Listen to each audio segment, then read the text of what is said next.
Eu aprendi que em termos de história, Paulo, a gente tem avanço e retrocesso, ou seja, a gente teve momentos que avançamos muito e depois retrocedemos. É só olhar um pouco para trás.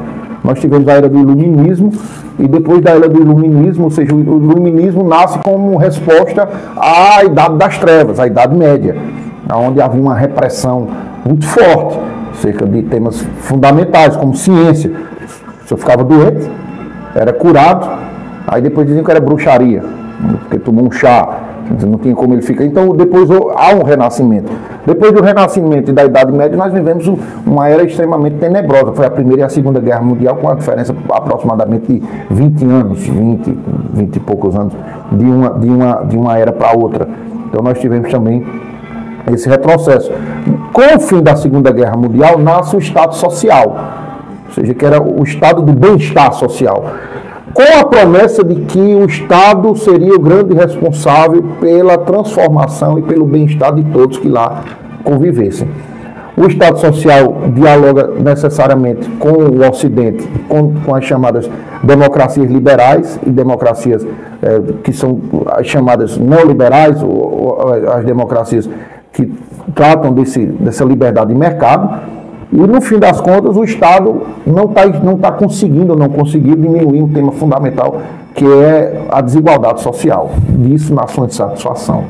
O que é que acontece? Dessa insatisfação, as pessoas olham com descrédito para o Estado, para o regime de governo.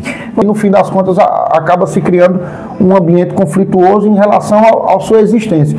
E o primeiro culpado de uma vida, de uma experiência ruim, sempre é o Estado.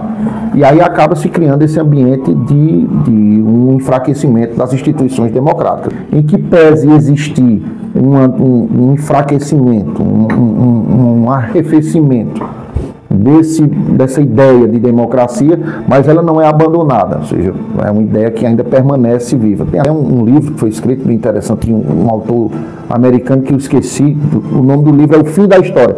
Ele chega à conclusão do seguinte, que não há outro modelo que não seja a democracia e não há outro caminho que não seja a liberdade de mercado. Então é essa. O Brasil passou por algumas existências importantes, a gente superou o período de ditadura militar com o nascimento da democracia em 1988, nós superamos com o nascimento a Carta Magna, com o Plano Real de 1994, está completando esse ano 30 anos, nós superamos a crise da instabilidade econômica, hoje a gente tem uma moeda minimamente estável, que dá uma certa credibilidade. O que a gente precisa superar para caminhar para um ambiente melhor, mais democrático, é superar a desigualdade social.